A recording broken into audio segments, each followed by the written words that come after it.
Hello, good people. Welcome back to the Random Jam podcast. This is episode 2, and we're coming live from Dallas, Texas. We talk about random topics in entertainment, such as music, movies, TV, and comics. We break those down into segments, and we got a great panel for you today. I'm Reese McKinney. I'm Mitchell. And with us, we have actor, writer, juggler, fast food aficionado, and cat roommate, Swayde McCoy, with us today. How you doing, Swayde? I'm doing good, man. How you guys doing? We're doing great. Doing awesome. We're glad to have you today. And so something I didn't mention is you're coming live from us, not from Dallas, but Los Angeles, Hollywood land itself. LA, man, the land of milk and honeys. Yeah. One of the questions that we talked about in the last episode was how quarantine was going. So we talked about like what we're doing at home to stay safe, but then also what we can do at home that will distract us from this weird situation, this weird time that we're in. And so we're going to pose that question to you. How's your quarantine been? What have you been up to? And yeah. I've been super lucky in quarantine as an actor, especially because I've gotten to work on some projects inside of this quarantine, like some podcasts and filming my own stuff and working with a production company on some small things. But so I've been much luckier than anybody else in the quarantine because I've gotten to enjoy myself and still do my work and put everything out there. So it's actually been good and relaxing for me. But hey, I'm just one guy that got a little too lucky with being in the business he's in. Exactly. So what are some of the things that you've been doing at home to kind of distract you from all the chaos that's going on? Oh, man. Listening to a ton of music.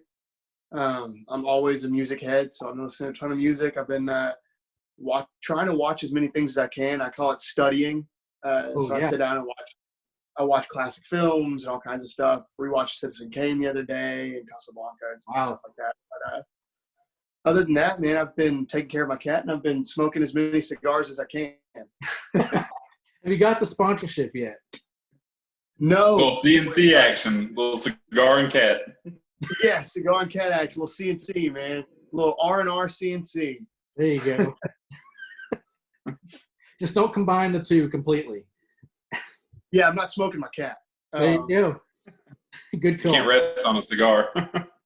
So that's good. Right. I'm like, this is a furry cigar.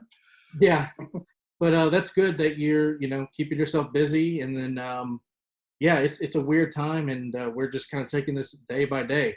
So we're gonna get into the first icebreaker question today, and it's kind of pertaining to what you're doing, and that is, what is the effect that the shutdown that we've had due to this virus? How does this affect Hollywood and filmmaking, and then what will the future look like, do you think, for the business and then possibly even movie theaters moving forward? I think movie theaters are going to become a niche market. Personally, I think they're going to slowly become a niche market as people are watching things at their home and they don't want to spend that kind of money to go see movies. Along with the fact that movie theaters are going to be shutting down. So a lot of movie theaters aren't going to be able to make it through this whole quarantine thing. But I do think that the people that love movies will continue to go see them in theaters. As far as consumption goes of film, people will still go see them, even though they're streaming them at home. I just don't think as many big movies are going to be released in theaters. A lot of them will be released direct to Netflix, almost like a direct to DVD kind of thing that was happening back in the 90s. And they also say, video on demand, VOD, that's a game changer. Yeah, absolutely. And as far as Hollywood goes, as far as like the actual filming process, it is currently in shutdown. Hollywood, like the filming aspect, is currently in shutdown. Like I said, I've been really lucky in that I have friends in production companies. And I was actually just in Texas. I was just in Texas working on a project for a little bit, and I'm back here now. But LA is shut down, and they've moved all auditions, which are you send in tapes and stuff, but then you get called into a room and you do producer sessions where you go in front of a camera and they screen test you and see how you look with the other actor or actress or whatever. They're doing none of that now. They're doing it over Zoom calls. They're doing it over the internet. They're doing everything online now. So I think the industry is going to have some sort of wake-up call where they start pushing more for that. Wow. It's a crazy time. It's a crazy time for film. So I'm excited to see what it does, and I'm also terrified. Yeah. For me, It's like riding a roller coaster. Yeah. Yeah. Oh, yeah. Scared, but you're like, well, this could be exciting. And I may throw up. It's exactly the same. Right. They might be like, is my seatbelt on all the way? I don't know. But if it's not, oh, well, this is part of it. Yeah, it's just more fun that way. I know for me that like the idea that movie theaters are going to have a tough time through this, that's really kind of shooken me up a little bit. I know that it's not going to be all of them, because I know that for a fact that market is still very prominent, and that people want to go back to the movies. They want to be there and see it, on the big screen where it's meant to be. But Lane, what do you feel about all this? Yeah, I think Swayde hit the nail on the head, because it's like a lot of hardcore fans are going to still go see movies that they want to see in the big screen, because it's just a different experience entirely.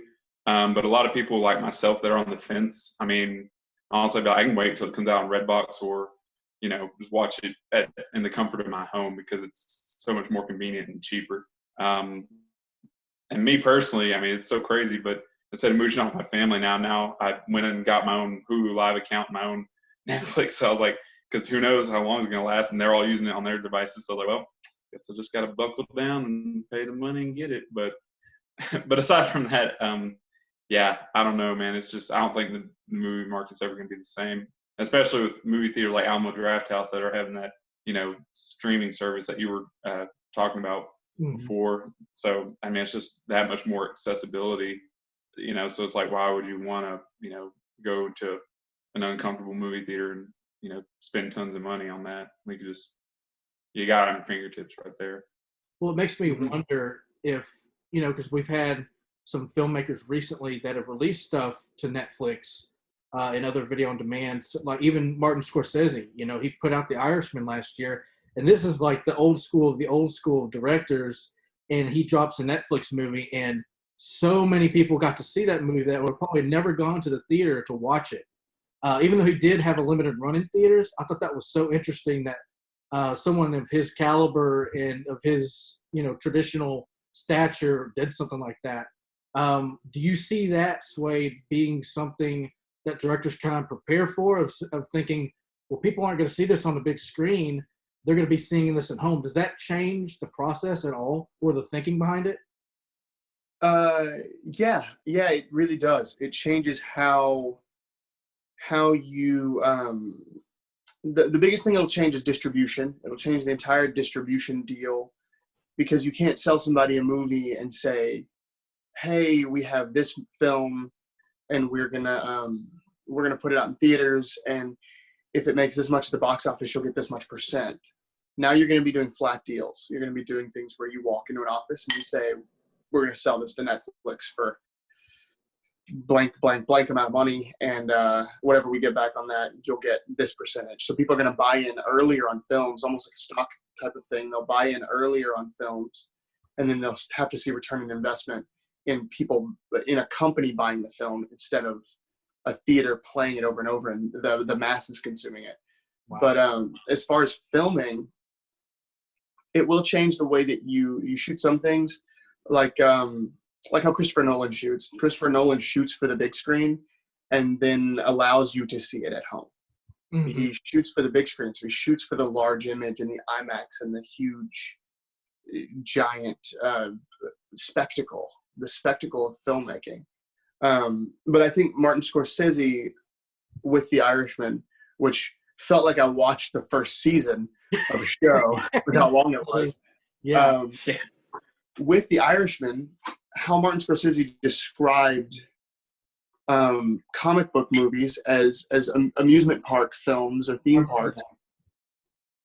I think that style of film, which I would almost consider, I mean, I do consider them still storytelling. I don't think that, and I don't think he doesn't think that. I believe he just kind of mixed his words a little bit. But I do think that style of movie is going to go by the wayside a little bit, because you can't spend $500 million on a film and then go to Netflix and say, hey, pay us 700 million so people can stream it on your service, because only so many people can get another subscription. So they can only make so much more money a month, you know? So it's almost like funneling things down to their base level where film started with just being storytelling. So it's kind of funneling it all back to just being good storytelling and making a movie about a cool subject, you know, instead of the big explosion and the artistic VFX and stuff. Yeah, I think this will, especially during this time that everything's shut down, I think that's a big opportunity for creators to kind of take a step back, look at their own career, look at their, you know, their library and back catalog of movies, and kind of think about, okay, what's the next step? What is the next idea? What can I come up with during this, you know, kind of pause that could pay off later, whether that is in a theater, hopefully, or VOD. And kind of thinking, and a lot of studios, I'm sure, are having that same thought of like, okay, what makes sense to put in a theater versus what makes sense to put at home? And like, how do we balance that? And how do we make sure that we're getting a return? Because I know recently with that Trolls movie that came out, that set off a lot of different red flags to theaters because they missed the opportunity to show that movie and cost them a lot of money.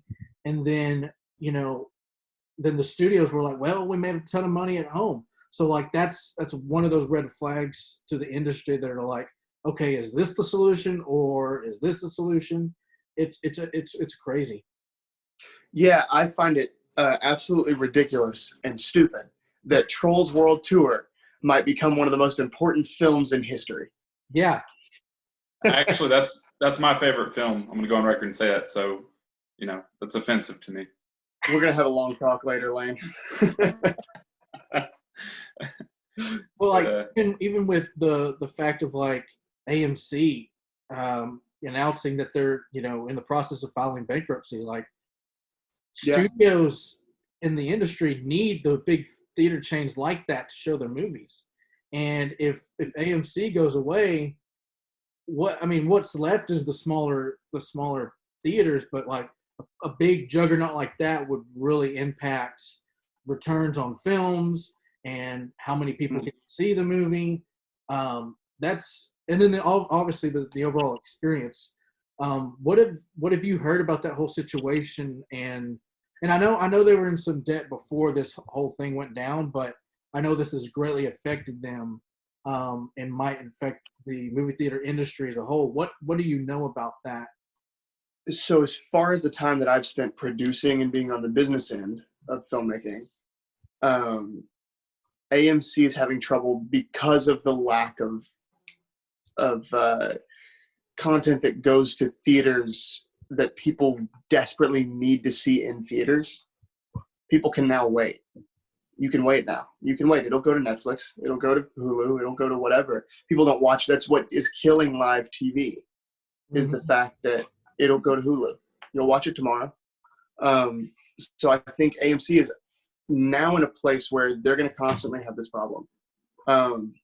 But they also, just because of the whole Trolls thing and Universal putting that film out without going to theaters, AMC has put out a statement saying that, or their CEO put out a statement saying that he is no longer, or he has a problem with Universal and he's no longer showing Universal films. Wow. Yeah, I did see that, but I wasn't sure what all that entailed. Like if that was a done deal or if that was like kind of the repercussions if they decided to go forward with that.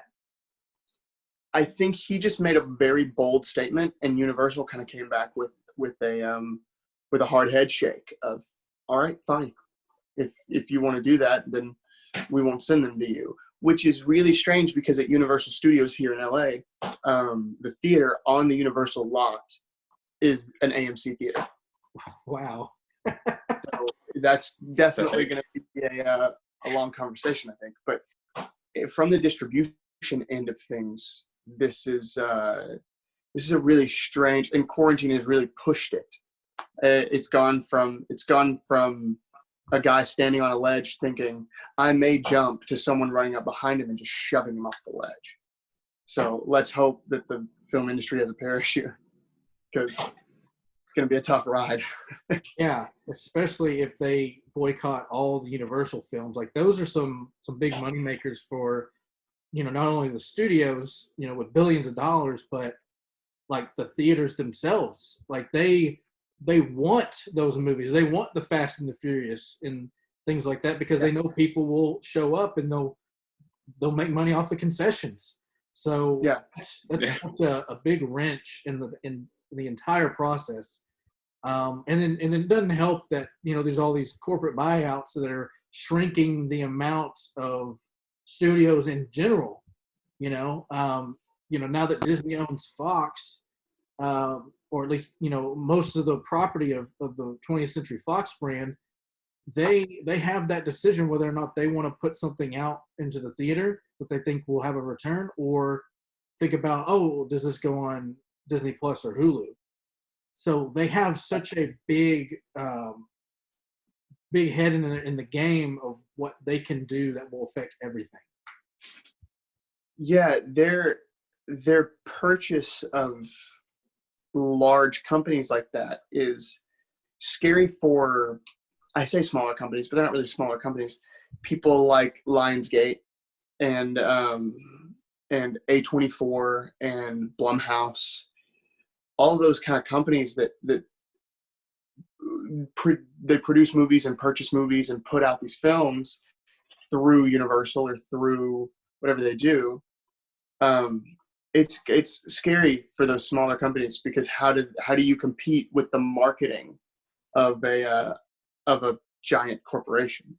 It's turning it into a corporate versus boutique mentality. Yeah. Which, hey, as a filmmaker and a writer and a director and actor and whatever I do on a set, it is a little exciting to me because it means everybody right now, especially in quarantine, and with Netflix being on the verge of like needing new content, it's great for people like me because I can now readily produce something for $50,000, $75,000 instead of the $500,000 budget, and which is still considered very low budget. $500,000 is very low budget. But there's what's called modified low budget, which is like $50,000, which is absolutely nothing. It's absolutely nothing in the film world. But now you can make a movie for $50,000 and you can go to Netflix and sell it. You can sell it for $100,000. They'll buy it for $100,000 right out from under you if you make a decent movie, because they're dying for content. It's not about they're dying for good stories or anything. They're dying for content. So now from a business standpoint, I can go produce a small movie and say, hey, $50,000, $75,000, we'll sell it to you for $100,000 or $125,000. And immediately it's almost like house flipping now. I'm not worried about the $5 million home and going to a realtor and selling it. I'm worried about buying the $30,000 home, turning it into a $90,000 home and selling it for $120,000. Now Hollywood is basically just HGTV. Exactly. It's turning into house flipping, man. I'm not kidding you. It's a house flipper market. What were you saying, Lane? So what I'm hearing is, let's go ahead and make a movie and we'll get on the top 10 on Netflix. And then we should be able to do it this week. Listen, if you call up a distributor right now during the quarantine and you say, hey, I've got a movie that has to do with the coronavirus, or I have a movie that has to do with illness or with this or that, you can call up any distributor and say, hey, I've got a movie, it's already done and it's ready for you, and they'll buy it immediately. Because okay. I'll be right back. Y'all give me a second. Yeah, give me 20 minutes. I need to get 20 minutes. That's crazy though. Oh my gosh. So with all that information that he just shared with us, me being someone who values the movie theater experience, and just kind of going out, seeing it on the big screen, experiencing it for what the filmmaker intended it for, to where, like you, Lane, where you're willing to wait. And now that you have all this information, what do you think it will look like for you moving forward? I mean, for me personally, like I said, I don't mind waiting. I wait for the big hitting blockbuster movies to hit theaters. But even then, like I said, I don't know if I'm willing to trade the expense for versus comfort approach. I'd rather just save money, honestly, and stay home because I'm more comfortable doing it that way. I don't know if that's me getting older or it's just more convenient. Because when I was a kid, I loved going to the theater, but now I'm kind of like, I don't know, it's not as glamorous as you'd think. Mm-hmm. That's me personally, though. I know, a lot of people might disagree, but also a lot of people probably agree. So. And it doesn't help that they've, boosted the prices of tickets, concessions, and that's only for the theater's sake. But the problem is that's driving away people because of that whole situation. Yeah, because it's kind of like a curve, It's like you increase the prices a bunch, but if you get past that sweet point, it start to go way down as opposed to having them super cheap, where a lot of people are like, well, they're not making a profit. They're that cheap, 1,000 people could buy, but they're $1 a ticket, and it's like you're not making money anyway. So, but they kind of have to catch up. So that's where it's hurting them because you can't just keep selling them at the same price. So they're just kind of stuck in a, between a rock and a hard place.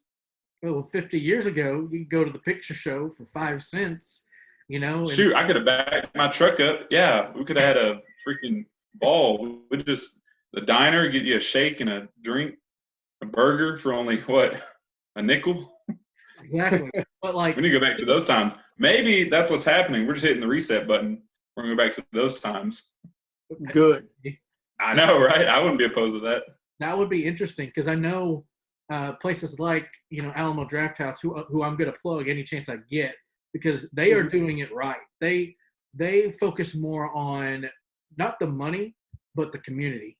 And so what gets me going back every time is it's the brand, it's the community, it's just what they bring to the table is so different from like an AMC or like a Cinemark would do. And so I feel like you were saying earlier, it being a niche market, that's really going to be the name of the game, is what can you provide that the big dogs won't, and that's what's going to keep you in business. Because I know that people right now, with Alamo being out, it's kind of become a thing where like people are just crawling to get back. I know I am, but at the same time, because of this whole situation, that may not be the case for a lot of people because they're going to be, a little paranoid or a little hesitant to come back because of all of the safety hazards. Mm-hmm. And it makes you wonder if the movies that are set to come out later this summer, or even later this year, will even have a theatrical run, and how that's going to affect the return, which is exactly what you were, pointing on earlier. Mm-hmm. I really think that we're going to see as far as filmmaking, a resurgence in true storytelling. Mm-hmm. It's not going to be this Fast and Furious world or seeing Marvel characters or DC characters that we've already seen in comic books and read stories. We're going to see a resurgence in new storytelling, fresh stories that come from nowhere. Because with boutique theaters, if big companies stop going to them, boutique theaters will have to find something. So you're going to get all these little, I say little, but you're going to get all these like Sundance winners and films that go to big festivals and things, and they're going to get limited theater runs, which is going to be great because it's exposure for smaller filmmakers. That's how you take a nobody director and make them a Guillermo del Toro, Definitely. I mean, I really hope that's true because I still love original films. I mean, I've seen a lot of great ones recently, especially, with the Oscars. Those movies that come out every year, they're just mind-blowing. And just keeping up with that gives me hope, especially for the industry, and the fact that the Oscars are becoming a little bit more accessible to people, to where it used to be so elitist and so like, oh, I didn't see any of those movies, to where it's becoming more, especially with movies like Joker in a category, nomination and things like that, is kind of opening people's mind of what good filmmaking is. And it's not only just the Avengers or Star Wars or any other big event film, which is fine, but it's expanding people's palettes. I guarantee a lot of people would have not seen the Joker movie, for instance, if it wasn't called Joker.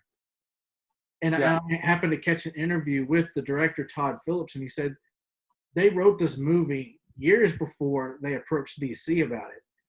The reason that they approached DC is because they wanted the movie to get made. And they wanted it to be something that people would actually go see. And so kind of restructuring it and re-skinning it with a retelling of the Joker's origin was exactly what they needed for it to become the success that it did. And when, have over billions of dollars and then happen to win some Oscar nominations. So, I mean, if we could continue that where it's solid filmmaking, but even things that are familiar to us, I feel like you were saying, that true storytelling, creative people will come out of nowhere and surprise us all. Absolutely. Yeah. And also, no one wants to see a film called The Depressed Maniacal Clown. That just didn't have a good ring to it. But that's a good headline for the movie. Right. Well, no, you see that in the paper after there's been a murder, so it's like real news. All right. Well, while we're on the topic of movies, we'll head right into the next segment, which is movies and TV. So basically what we're going to do is we're going to run through the list that we've got prepared and talk about each movie that we have and then each TV show and kind of give each other some insight and kind of sell it and kind of let you all know who's listening right now what we're watching, what you need to be looking for, and some suggestions that we have. So, Swayde, what do you have for us first as far as movies go? I wanted to talk to y'all about my favorite movie. Ex Machina is my favorite movie of all time. So quick story about it. I haphazardly fell into watching that movie because my ticket for another movie, I went and bought tickets for another movie and they were sold out. And so the guy at the counter was like, "You should see this movie, Ex Machina." I said, "What's it about?" And he said, "Just go see it." And I said, "Okay, cool. I'll follow your recommendation." Movie man. Yeah, right. So Ex Machina is the story of a guy who works at a company called Blue Book, sort of like a Google. And he wins a competition to go meet his boss, like the head of Google or the head of Blue Book, and go stay at his private mansion. And so when he goes and stays at this guy's private mansion, the guy tells him like, "Hey, I'm going to show you some new technology, and you have to sign an NDA and all this stuff." And he introduces him to this artificial intelligence that he created. It's a robot with artificial intelligence. And she is incredibly human, and just incredibly real. And he hired this guy to test her to see if he believes that she has consciousness. And it's just a great movie. I brought up the company a little bit ago, A24, and they made Moonlight, which won the Oscar for Best Picture. Yeah. I think 2 years ago. And Ex Machina, I think, is one of their they're really good at taking a small cast and telling a brilliant story. So it's 3 characters that speak for the whole movie and 1 extra character that's another robot that's just a girl that walks around the house. But there are 4 actors in the whole movie, and it is just pure acting and storytelling. And it is shot super well and colored super well. I mean, the team on that thing, I follow the director of photography on Instagram, and I watch all his pictures come by. There's only 20,000 people that follow him, and I'm one of them. And I just, every time his pictures come by, I'm like, because it's just a pretty movie, and I love it, man. I just like good storytelling with good filmmaking. So. And it seems like a pretty simple concept too. You said there's only 3 actors in it, or 3 main actors, and then you have this simple sci-fi, not big budget, but just this sci-fi driven character piece from what it sounds like. It's really a breakdown on, if you want to get philosophical and really ideological about it, it's a breakdown on what makes something human, what makes you human, what gives you consciousness. It's just a full breakdown on that. And it doesn't pull any punches. It doesn't one of the lines in it is, because the guy says, we're going to make the history of humanity if this robot has sentience. Essentially, he says, we're going to make the history of humanity. And the guy says, that's not the history of man. That's the history of gods.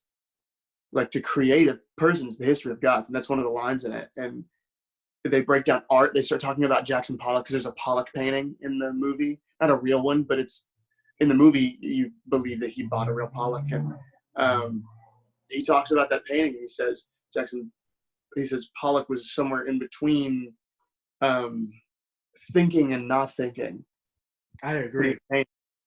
And he says that the great the great thing about it is that it's auto painting or whatever. So it's like he says if he had to be sure of every paint stroke that he made before he made them, he would have never painted anything. Right.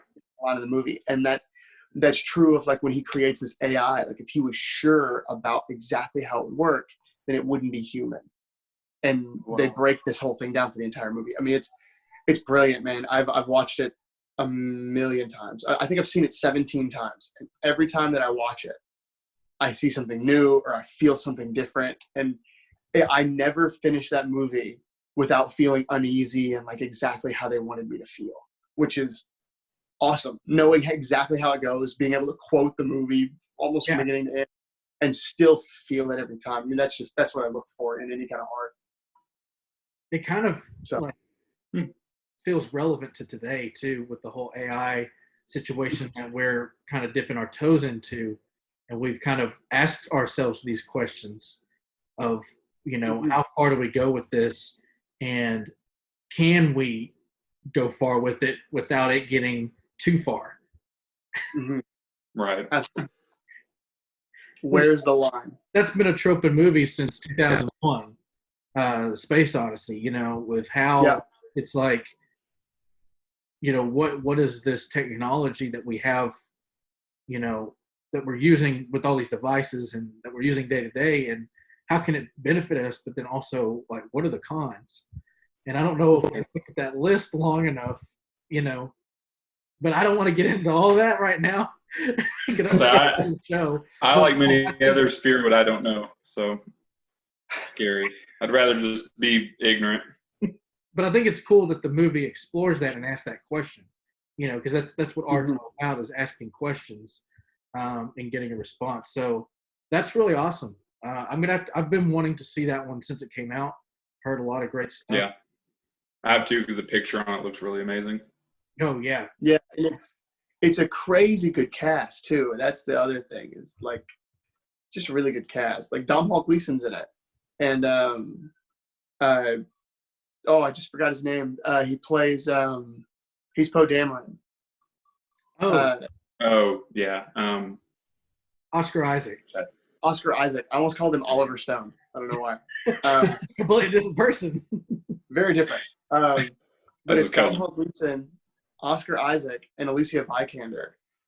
And it's just a powerhouse cast.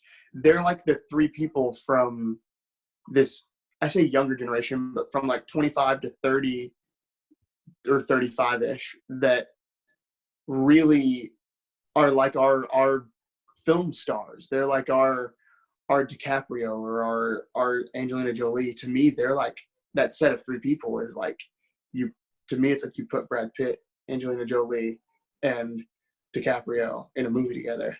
And then to see Domhnall Gleeson and Oscar Isaac both be in Star Wars is really interesting. Like, to see the two of them work somewhere else. And if you see Ex Machina, you would be like, that's not who those people are at all. It's like, yeah, you're very different in this. Yeah. But, bless you. Thank you. But,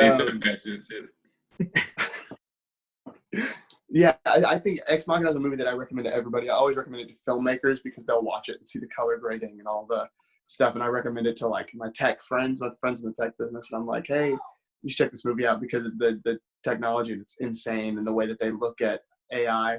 And I recommend it to people who do just like really good stories because it's just really good. It's an all-around great. Where can you stream it, or do you just have to rent it or buy it or something? Oh yeah. I think you have to purchase it. I believe you have to purchase it. It came out in I'm going to mess this year up. I think 2014.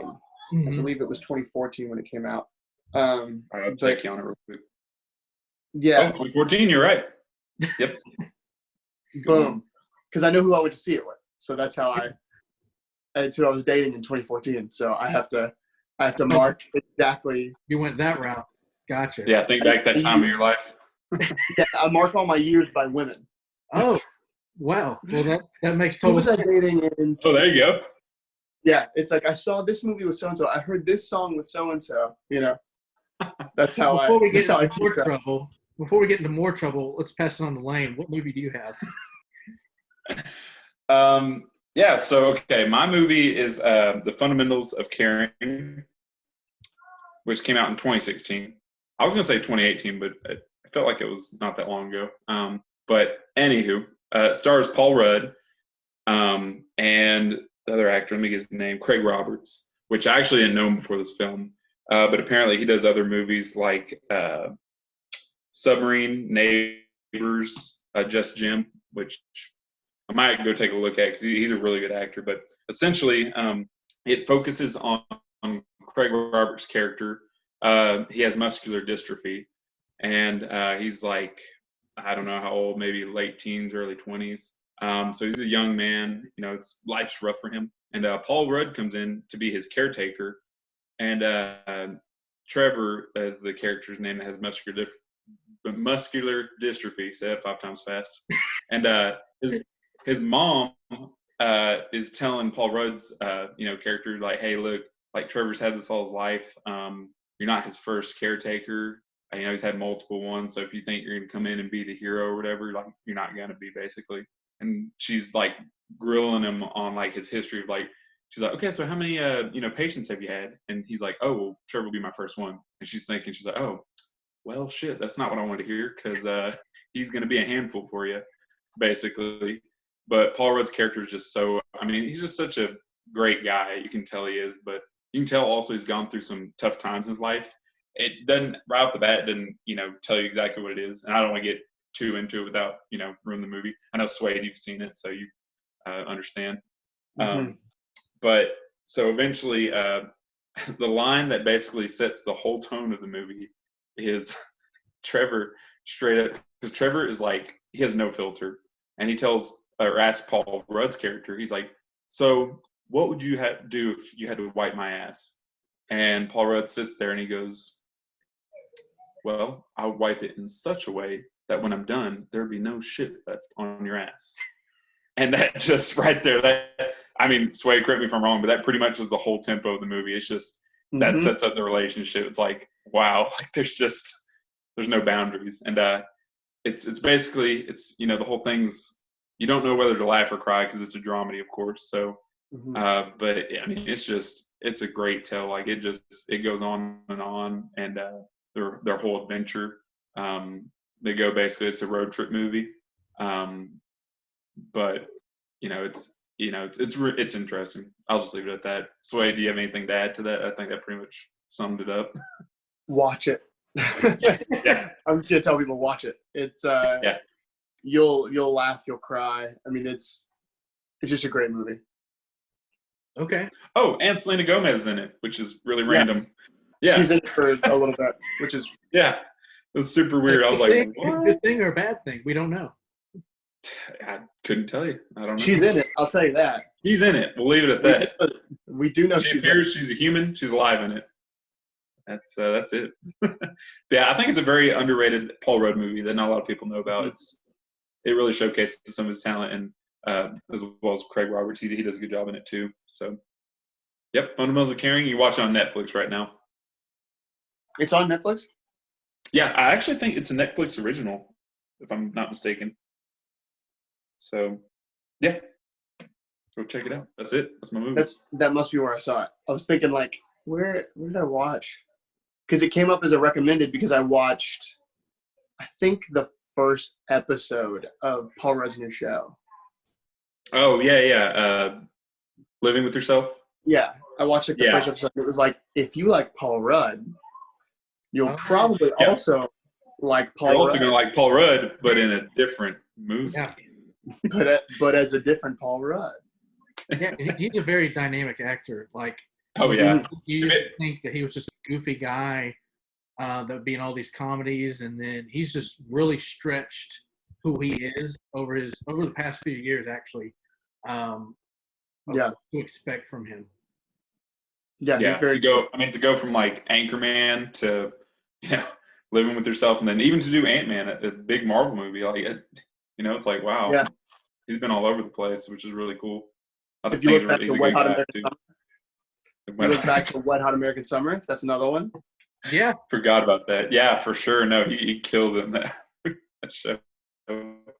That's a good I movie. want That should to have go back and watch that since it's now. Yeah, now that we're coming up on the summer, I think go back for nostalgia's sake.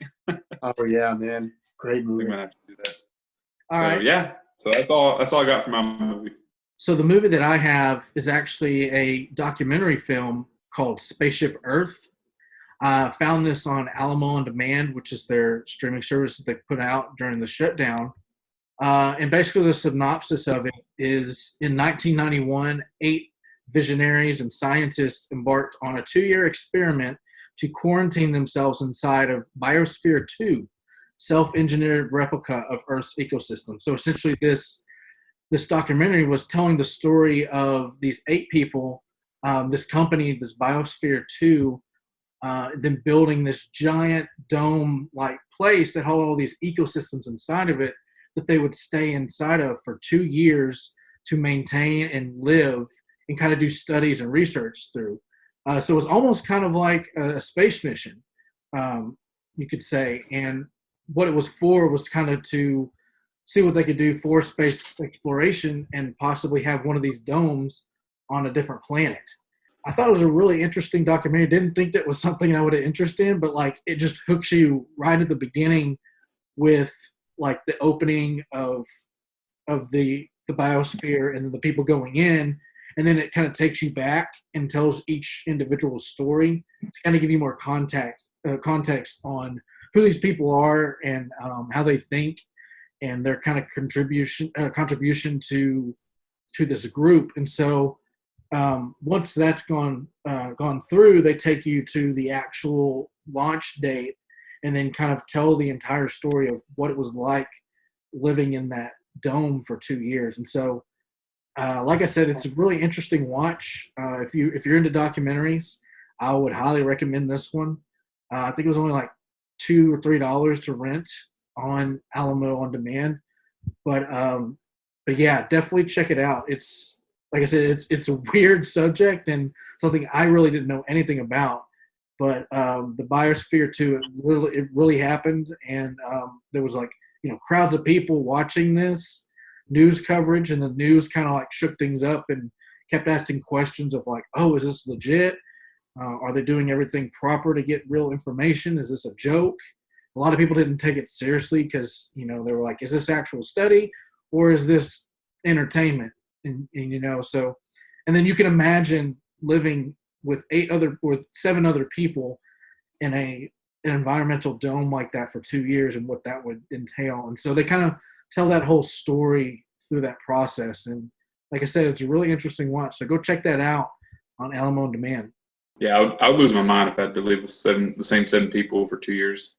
I mean, it's only been 3 months of quarantine, and I live with the same 4 people. Well, that was the funny thing. Like, it was literally a movie about going into quarantine while we're in quarantine. So there was like, it was really relatable. Right. Because like these people, they had specific jobs to do every day, whether that was farming or research or whatever it is, and they're living off the land and maintaining the land and everything like that. It's like, that's what I was like, we're kind of doing this right now. My wife she's been playing outside in the backyard. When they're assigned to one job, they can't switch. It depends on their skill set. Like, one of the 8 people was a doctor, because you got to have somebody on there that knows some medical, history, background stuff. And then you had somebody, that studies botany and plants. You've got people that are engineers and different things like that are checking all the different systems they have. They have all these machines that are running specific jobs, and just really, really interesting experiment overall. And there was like a whole like vetting process up until the actual thing, almost like if they were going into space, because that's what it felt like when they did the big launch. Like, you know, there's this big crowd, and then they're like, all right, see y'all, and they locked them up in there, and, you know, and then just kind of kept tabs on them best they could from the communication that they had, to kind of cover it, because nobody really knew what was going on in there except for the people that were working. And so, and since it was glass, you know, people could come up and see what they were doing, but just to think about how to occupy your time and just working like that for 2 years, I can't imagine what that would be like, and how that changed them after they all got out of it. So in there's interviews, and they talk about different things that happen, but it's a really, really interesting category or topic to do a documentary about. Let's move on to TV. So Swayde, what television have you been watching lately, and what do you want to tell us about it? So I've been watching Rick and Morty. Classic. Nice. Which I tried very hard not to get into. I spent a lot of time. Not get into it. I know. I tried to be that guy that was like, nah, you know, everybody's talking about it. The fans are crazy, blah blah blah. I'm right. And I'll watch it if it's on, but like I have no idea what's going on. So I went into it and I watched the first season, right? Great. I was like, man, this is great. Second season, wow, incredible. Third season, I was like, man, they're really not running out of things. They're not running out of ideas, you know? And then this fourth season's been going on, so that's what I've been watching recently, is catching up this fourth season. It's on Hulu. And I watched the most recent 2 episodes just a couple days ago. There's another one coming on tonight. So I'm ready to see it. But it's such a good show. It's so good. Like I wasn't ready for it to have as much depth as it does in the characters. Like they take these characters that aren't really designed for depth, like, and they really push them. They like push who they are and how they are, and they push the idea of the show, like how it's about this grandfather and this grandson. It's Doc and Marty. I mean, it's Doc and Marty. It's Rick and Morty, Doc and Marty. And they take that idea in those 2 characters, they really push that into a place of like a real relationship between 2 people, and they make it into a diversified storytelling experience where they don't just stick to like their formula. They're not like how cartoons always stick to a formula, how Family Guy sticks to a formula. They don't do that ever. There's never a point in the show. And they actually recently, in the most recent episode, I think they've caught themselves a little bit of controversy over, which is weird because they're a show that's put out so much of, I would say, offensive material. But they just caught some controversy with this most recent episode. There's a joke where they're attacking a city and they're tearing it apart, like a civilization. They're breaking it down and tearing it apart, right? And they wind up flying their ship towards these 2 buildings, look just like the Twin Towers. Ooh. And they stop themselves. And this is why I don't understand the controversy behind it. They stop themselves and they say, should we? No, we're way better than this. We're way better than this. We're so much better than this. We're not gonna fly into those. We're not going to. And then in the middle of them doing that, they both stop and look over, and there next to them is next to those 2 buildings is a harbor with a bunch of ships. And they immediately say, but Pearl Harbor on the other hand, and they fly over and blow it up. So people are offended by it. And not because of the Pearl Harbor joke where they actually blew it up. They're offended by the allusion to 9/11, which is strange to me because that's not the thing. And they even say in the show, we're better than this. We're better than this. We're not going to do this. We're not terrorists, I think is what he says in the show. Oh, well, and so it's actually address it right then and there. Yeah, it's addressed right there. And they say they're not going to do it because they can see what it'll do and what it'll cause, and that it's offensive, and they say they're not going to do it, and then they blow up Pearl Harbor, and people are offended by the 9/11 part, not the Pearl Harbor part. Wow. Which is really strange. Yeah, because it diminishes the impact of Pearl Harbor. It's like, was that not as, detrimental to American history as 9/11 was? Yeah, people act like the It's people just that are as bad. offended by, they're offended by one, not the other. When in the show, they actually do the other one. They do Pearl Harbor. I think it boils down to a lot of people remember 9/11, so it's near and dear to their hearts, but because they didn't live through Pearl Harbor, they think, oh, well, that was so long ago. What does it matter? Yeah. I think that's the mentality there, which is just it's like so twisted. Like they should all be on the same level. Yeah. Yeah, it's all tragedy, right? But that's one of the big things that I love about Rick and Morty is that they will address those things, and without forcing you to be like. To me, I didn't feel anything about it. I was like, that's funny. That's a funny joke.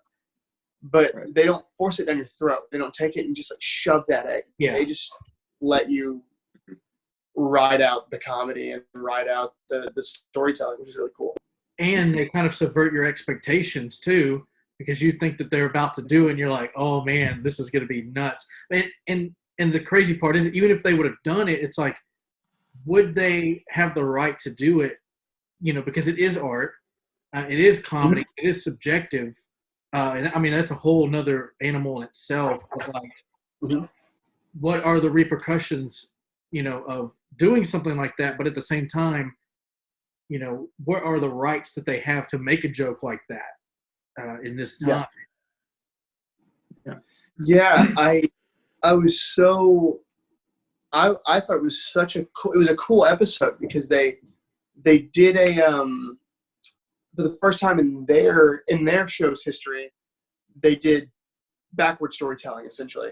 So they start you in the middle of the episode, and in that show, in Rick and Morty, there's a sense of this like otherworldly storytelling where they kind of break all the molds for how you're supposed to tell a story. But this is the first time they've really done sort of reverse storytelling where it's non-linear. So they start out in the middle of the episode and they go a little bit forward, and then one of the characters says, that's not what happened. Let's go back. And they go back and they do this earlier part of the episode again. And they've never done that. And I never thought about the fact that they hadn't done it until I watched an interview with Dan Harmon, the creator of the show. I watched an interview with him and Justin Roiland. They said, it was our first attempt at non-linear storytelling. And I was like, it is. That's crazy because they've done so many weird avant-garde things. Like they have a clips episode. People do clip shows, but they have a clip episode that's just them improving fake TV episodes, and they're clicking through channels on international, like intergalactic TV or interdimensional television or whatever. Yeah. Mm-hmm. And they do a whole episode. It's a clips episode where they're watching Justin Roiland essentially improv. He just makes up all these things. Like there's one thing where he says like, I'm Johnny Ants for Eyes, and I this, and this. And the animators had to go in and animate a guy who had ants for eyes because Justin Roiland stood in there and just talked. I remember that episode. Yeah, I remember what you're talking about. Yeah. Like all of that stuff is him improv, and you can hear him laughing. There's one point where he starts laughing and he goes, this is so stupid. And they edit it into the episode. So and yet they've never done nonlinear storytelling, which I describe nonlinear storytelling to people as like Ocean's 11 is nonlinear. Because they keep going back and they're like, so what if we tried this? And then they do it. But yeah, it's a cool show, man. I've been watching Rick and Morty. Very clever. Absolutely. I've seen the first 2 seasons. Do they have 3 or 4 out now? I lost count. I actually stopped after 2. They're in the 4th season now. So after the 3rd season, they didn't know if they were going to get renewed. They didn't know if they were going to get renewed, but they got syndicated for 70 more episodes. Nice. After their 3rd season. And they were only, how far were they? They were only, I think it's 16 episodes a season or so for the first 3 seasons. Mm-hmm. So they would be at 48 episodes at most. Or maybe it was 12 episodes a season, something like that. But they were at 40 episodes at most. And they syndicated them and renewed them for 70 episodes. And they're doing 10 episode seasons for 7 more seasons. So nice. Yeah, it's crazy. I mean, I will always recommend that show to people who like avant-garde comedy and just like it's just extreme. Everything in the show is to the maximum. They're 90 miles an hour the whole show, and I love it because it's 22 minutes long. They're 22-minute episodes, and it's 90 miles an hour. So you sit down and you just get pounded in the head for 22 minutes, and then you're like, I'm done. So my TV show is like kind of a 180 from Rick and Morty. So it's the complete opposite, and it's a TV show called Afterlife, and it stars Ricky Gervais. It's a Netflix original, actually, and basically so it starts off very bleak. You find out that his wife had cancer, and she had left him a series of videos, basically saying, "Hey, okay, so I know that, and I know I'm not around anymore." And she's basically saying, I hope you're taking care of yourself and doing what you should be doing. And the camera zooms out, and he's like, not doing what he should be doing. He's like, drinking, doing drugs. He at work, his brother-in-law, his wife's sister, or wife's brother. Yeah, that makes sense, right? Yeah, his wife's brother. That makes more sense than his sister. Basically runs the newspaper where he works at, and so he understands what he's going through, and so he comes up to Ricky Gervais' character. He's like, "Hey man, like, I know you're really depressed, but he's kind of like pushing to be like, man, look, you got to get past it, because it's been a good amount of time now where he should have already went through the whole grieving stage, and moved on, but he can't do it for whatever reason." And during this whole time of his grieving stage, his coping mechanism is just to be a complete asshole to anyone he runs into. And so in a way, it's like you want to laugh at what he does, but you're kind of like, damn, like he's really being mean to some people. But you kind of understand it because you're like, well, he's, that was the love of his life he lost. And, you can kind of, connect with him on that level. But like there was one moment where he walked by, and his brother-in-law's son was getting picked on at their school that they went to, and he confronted the bully, and he's like, "Hey, what's your name?" And of course, it's Ricky Gervais, so he's talking British, and he's like, "That was a good impression." He said, "I'm Simon or whatever." He's like, "Okay, Simon, we'll tell you what," and he pulls out like a I don't even know, some weapon. It's like a tire iron, and he's like, "Tell you what, son." He's like, "I got your address. I know where you live. So, unless you want to see your mom and dad again, let's maybe not pick on Jimmy over here, okay?" And you're just like, he literally just threatened a 10-year-old, like, because he just was like, well, I got to take out my aggression on someone. He was like, oh my gosh, like he literally just did that. But no one witnessed it, other than the kids on the playground who are just like, oh, we're having fun. And so you're just like, oh my gosh, this guy's like, he just straight up threatened the kid. And he goes home, and he just goes on about his day. He's a normal guy at home. He just feeds his dog and goes to work. And so, you follow his life, through the whole first season. It just released a second season recently. But towards the end of the first season, you start to see he's like, okay, I maybe need to change things around. Like, I'm going to be nice, but not too nice. I'm not going to pull a complete 180, but he has shimmering moments of where he's like, you know what, I'll start to be a little bit nice, but only to the people that really deserve it. And it's interesting to see his character develop, and he's slowly starting to like reluctantly kind of turn towards being a better person now his wife's gone, which is interesting and she's the one encouraging him through these videos, even though she's gone. So it's like a really interesting approach on like just dealing with like, because she had cancer and like death and all these really heavy topics. But then there's moments where he like just does things so ridiculous you can't help but laugh, because it's just like, who in their right mind would do that? But it's like he's not really in his right mind, so to say. So I don't know. I guess that's the best way to describe it. It's a dramedy. I don't know if y'all have seen it or not. I've been on a dramedy roll, if you can't tell. Yeah, it's a really good show. I'd recommend it. So Afterlife, check it out. Ricky Gervais. So the TV show that I have that I've recently watched is called Hollywood. It's on Netflix, kind of bouncing off of that.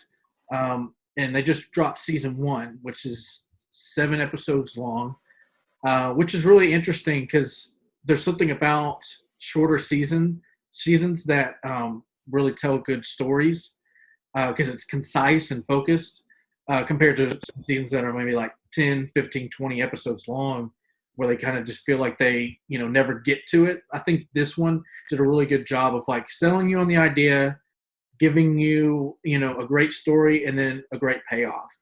It's written by the same writer who did American Horror Story. If that means anything to any American Horror Story fans out there, it definitely feels that way similarly with the character treatment. I haven't watched a lot of American Horror Story. I think I only saw the first season of that, but it has the writer from that show on this one. And basically, this starts in a weird place. It's a lot of vulgar and graphic, love scenes and things like that. That's all I'm going to say. It is a mature rating, but it does dive into, there's, at first you're like kind of like, shocked by it, but then you're like, though this is what it was like and probably still is. But it does start off on a weird spot, but it gets you acquainted with all these people, these flawed characters that are all young and upcoming actors trying to make it big in Hollywood. And so you have, a screenwriter, you have a couple of female actresses, you have a couple of actors in there.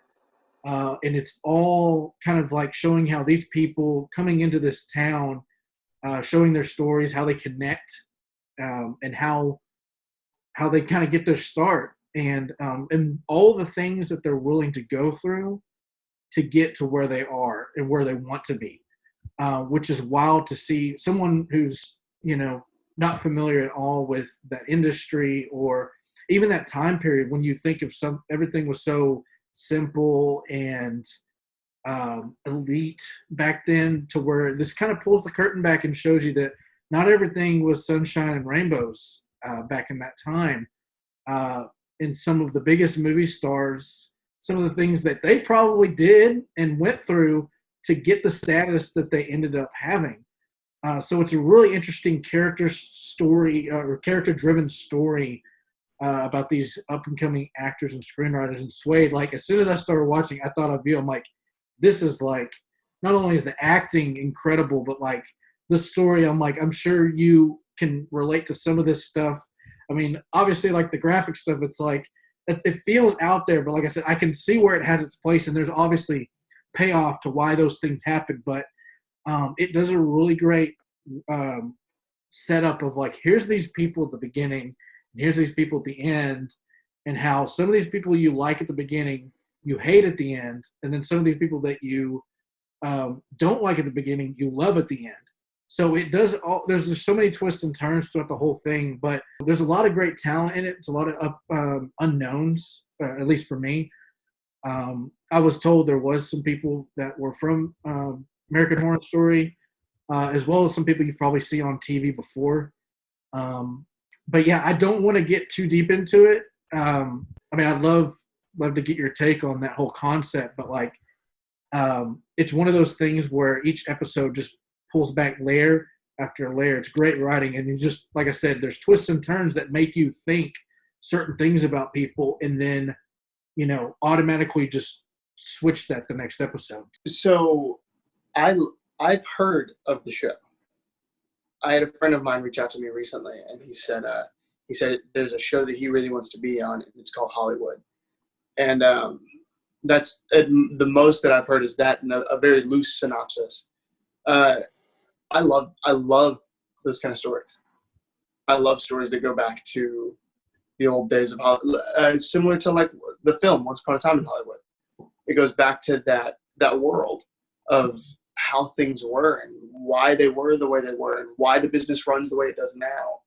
And to tackle what we talked about earlier, why it may need a refresh, why the quarantine is giving it a refresh and a reset. Mm-hmm. Yeah, I think I'm going to have to sit down and watch it. It's on Netflix, you said, right? Yes. And like I said, it's only 7 episodes. We were able to push through it within a week. It's compelling. It's interesting. and it shows you a lot about what you thought you knew about that time period, those people, and just that whole era of Hollywood, and just the city itself, Hollywood land. Everybody from everywhere trying to go and be somebody. But yeah, I just thought that would be a wonderful show. Like, as soon as I started watching, I was like, Swayde has got to see this. But I mean, I'd recommend it to anyone, outside of the industry too. But yeah, definitely check out Hollywood on Netflix. All right, so our next topic is music, and we're going to talk a little bit about that. Swayde, what do you have for us first? I've got a song that I've been jamming like crazy. It's Time Alone with You by Jacob Collier, featuring Daniel Caesar, I believe. And it's crazy. The only way I can describe this song. Yeah, the only way I can describe it is crazy. Musically, it is like it's insane. I don't know if you guys know who Jacob Collier is, but he's a composer, piano player, bass player, guitar player, singer, drummer, trumpet player. I mean, he plays every instrument. He's a composer. I think he's 23, maybe, and he has. This past year, he just won 2 Grammys. Last year, he's 23 for composition on a couple of songs. But his last album, Jess, DJESSE, Jess Volume 2, I think, was brilliant. And he had all these great, super difficult and intricate, like jazz contemporary pieces. And then he just put this song out with Daniel Caesar, and it's a straight up R&B funk song that is harmonically incredible. Like, the harmonic sounds that he gets are crazy. Just the way he mixes vocals and stuff, and just go listen. It's one song, and it's I think 6 minutes long, but you'll freak out. You'll freak out because it's so insane. I sent it to a buddy of mine that's a musician and producer, and he texted me back and said, "What in the world was that?" I said, "It's Jacob Collier, man." And then he called me, and he sat there with me for an hour and just could not stop talking about it. I mean, it's just a really impressive song. Yeah, you like it too? What kind of genre would you, or like you already said the genre, what artist would you compare it to if you could? It's some weird space between Stevie Wonder and like I want to say Miles Davis, like John Coltrane jazz, with a little bit of Michael Jackson in it. I mean, it's just a masterpiece of music. It's intense. I mean, once you're done with it, you're definitely going to sit there and have a second to breathe. But it's great. I mean, it's really good. And then that, and because it's only one song, so I can't talk about it super long. That and Rock With You by Dirty Loops is another one that I've been to. I love that band. Yeah, Dirty Loops is great. They just put out Rock With You, which is wild. Yeah. But I think of the two, I would just tell everybody to listen to Time Alone With You by Jacob Collier. I mean, I'm hearing it in my head now, and I wish even singing it would do it justice for you guys, but it's such a thick and technical song. You'll love it. Just go listen to it. You'll love it. Kind of reminds me, or I'm starting to think of like Snarky Puppy or Ghost Note, bands like that. It's very similar. Yeah, like how Snarky Puppy, they did that song with Layla Hathaway, right? Something in common. That.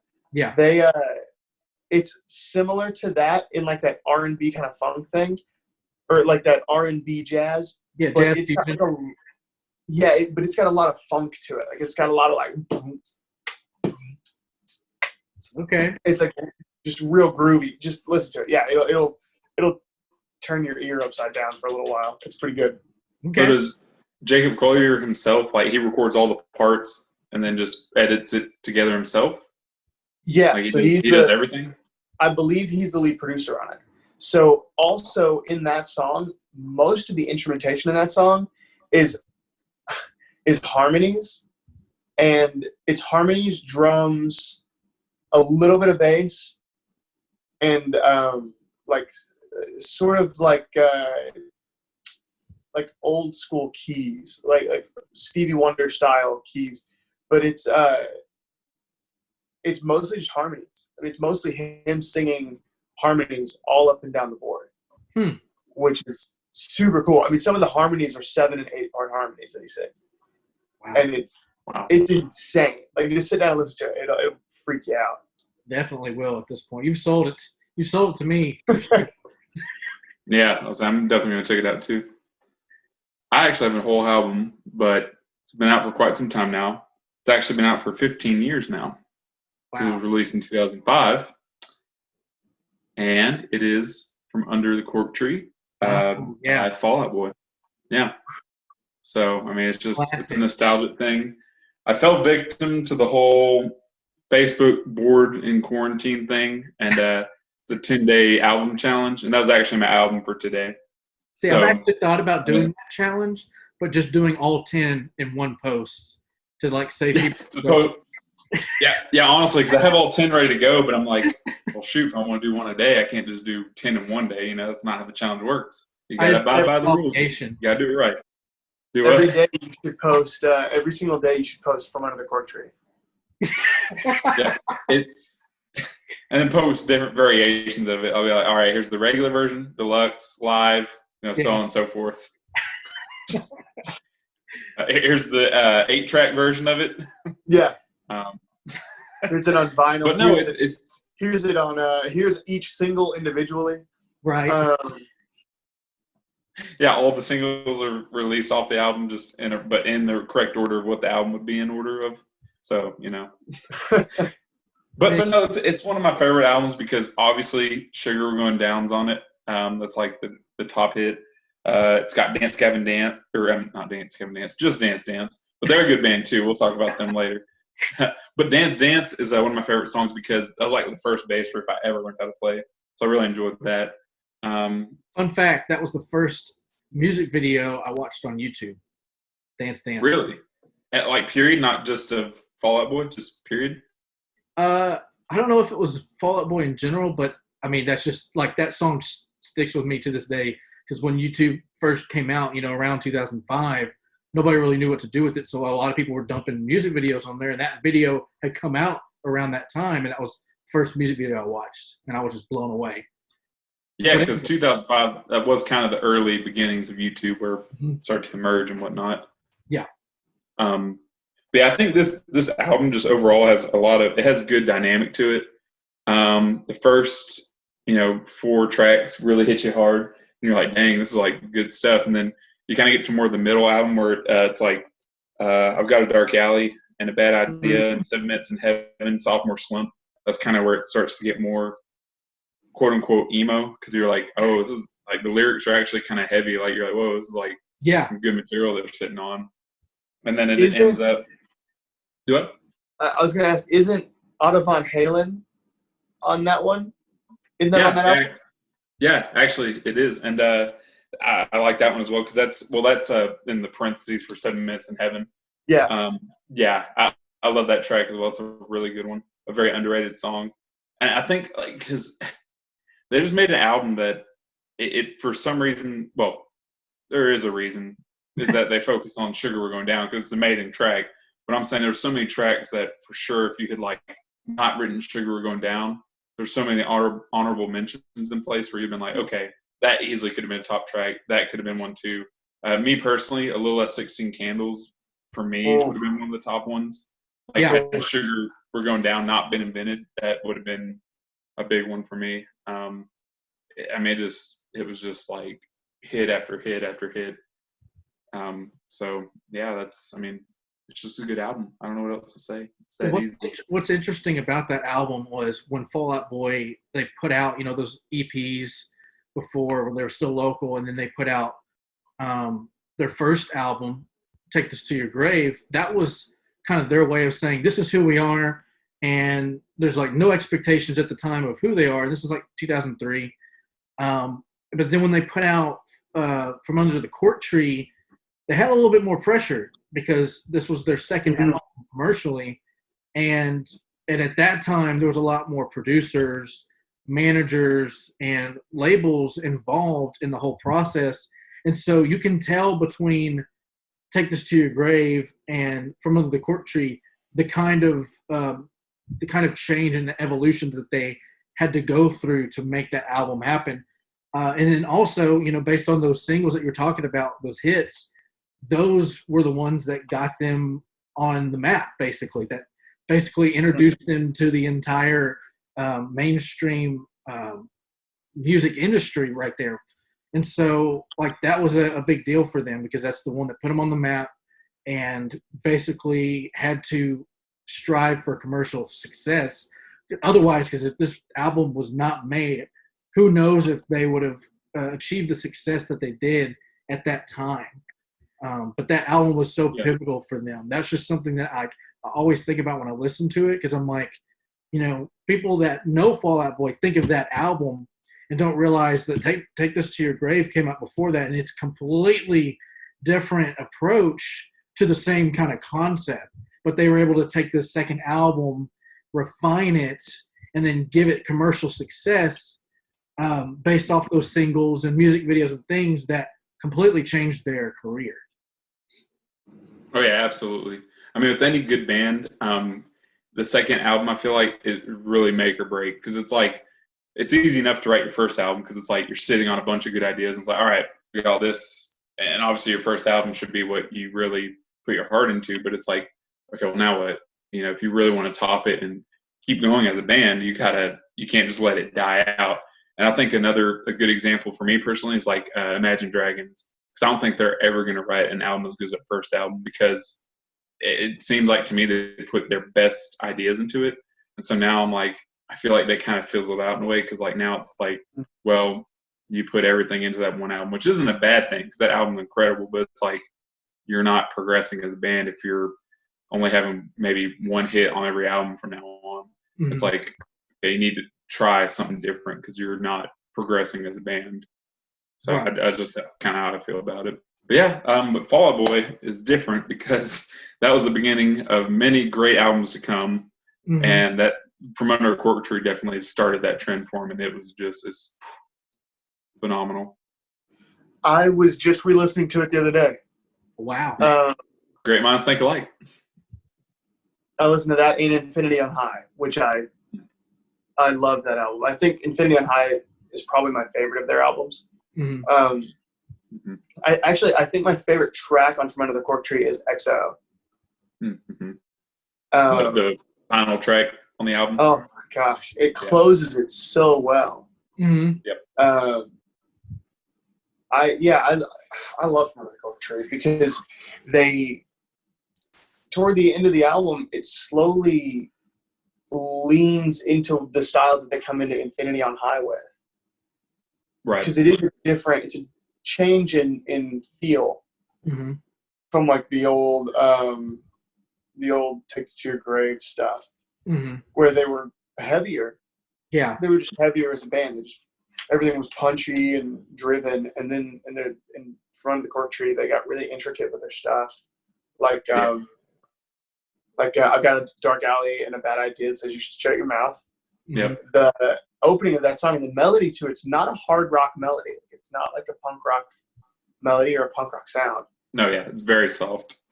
Yeah, and then they lean toward the end of the album toward that kind of funky rock, mm-hmm. that like sort of funk rock that they come into Infinity on High with, like I'm Like a Lawyer. Yeah. Oh yeah. Infinity on High. It's like a funk song. It's right. A little bit like a funk thing, and then of course Patrick Stump puts out Soul Punk as an album, so it's like they really have a lot of rooting in that. I feel like they never really used it in Take This to Your Grave. They slowly leaned into it. So I love Front of the Cork Tree because you can feel them changing. Yeah. You can feel them growing as a band. It's really cool. Great album. Absolutely. It's tough. It's funny you brought up Infinity on High because I was debating on whether I was going to put Infinity on High or From Under a Cork Tree on my challenge, and it did boil down to the end of the albums, because I was like, both of them start off just high energy, high dynamics. But I was like, which one really ended with a bang? And it really was because of EXO. I was like that.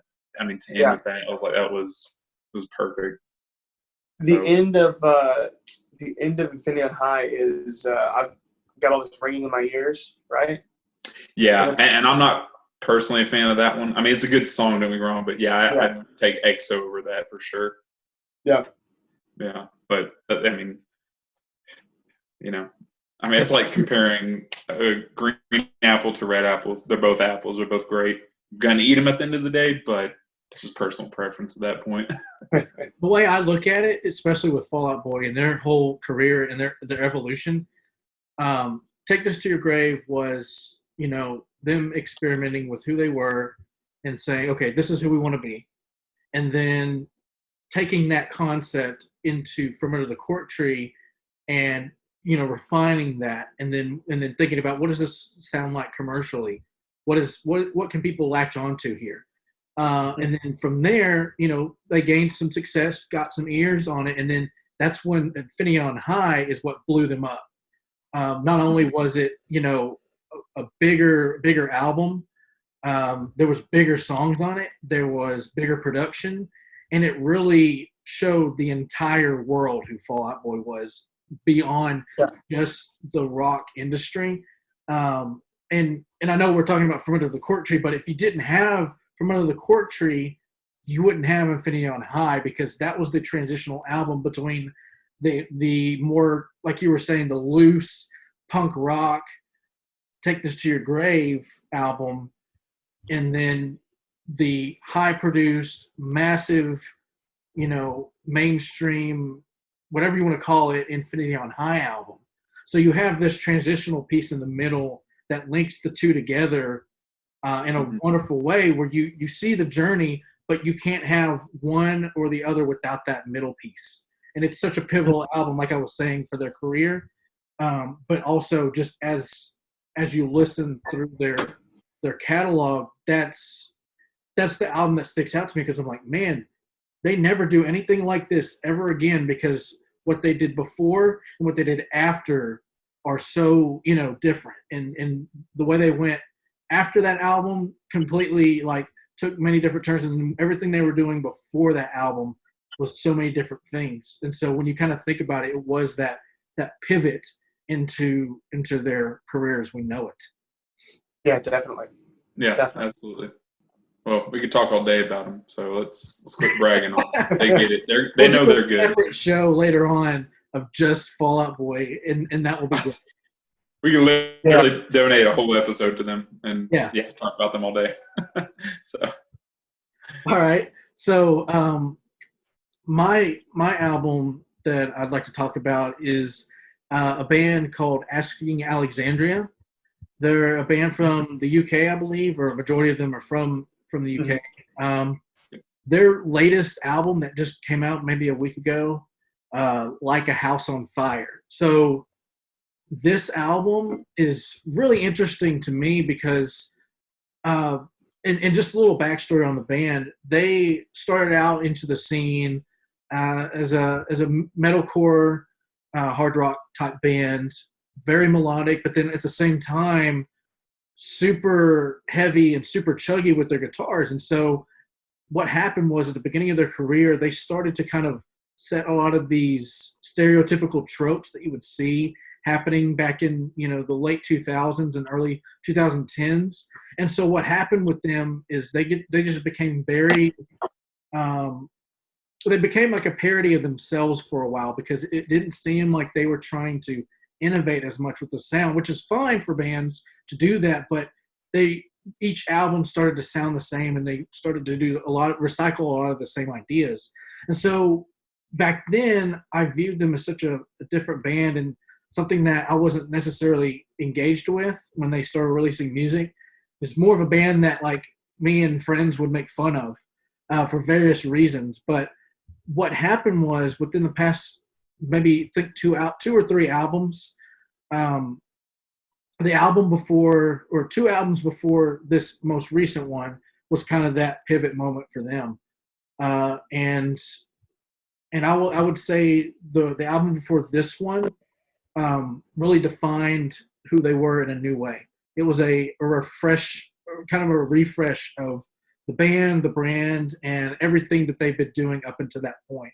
Because for a while, I think they'd lost their singer, Danny Worsnop, had a different one for a while, and then got back into the game with him after he did some solo stuff. So they kind of had a break in between this late 2000, early 2010 sound to late 2010 sound. And the past two releases have been incredible. And this most recent release really stepped up their game for the last. Because the last album they put out really got my attention after all these years. And that was the funny thing. Like, I was like, this band that I used to kind of look at in a weird way and kind of make fun of has really been working hard since they took a break and came back with something big, powerful, and something a little bit more accessible for a wider audience, something a little bit more hard rock, a little bit more familiar as far as like song structure and instrumentation, and then some really catchy choruses. And when that album came out, I was like, man, Danny Worsnop can sing. Because a lot of the earlier stuff, he was screaming, and a great screamer, but at the same time, the vocals were just not there. But since he had some time to kind of, exercise those vocals on solo acts and other projects, these most recent albums have just been amazing.